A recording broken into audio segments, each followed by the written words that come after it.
یک کانزان درسو تئور کردی؟ همشا بله. باهای 4-5 قد خوندی اوخی ها؟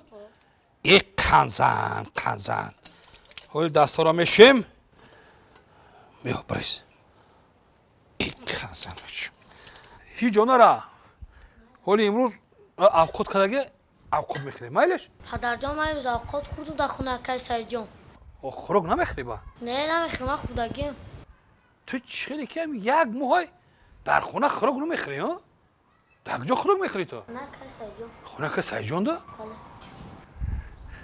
خیلی بین ده باز میره همجا بو خیلی مالش بیا خیلی بیلال و یک بانده از سیم هسته همجا برا بانده خیلی میستنه سوز شید خیلی سوز شید حاضر دور نره نصیب باشه خوراک بخوریم فهمیدی؟ که سعید جان خوردم آش خوردم.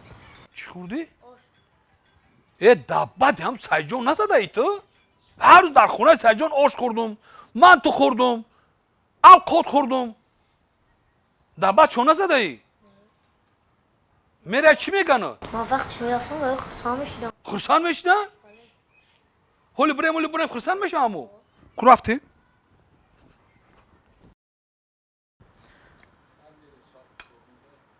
خالو جان چه بچم؟ اکو نصیب باشه اک دو روز پس کانیکول میبره ها؟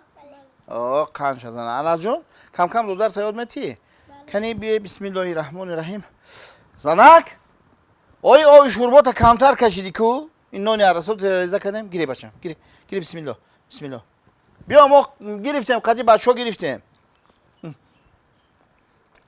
ای قنش ازن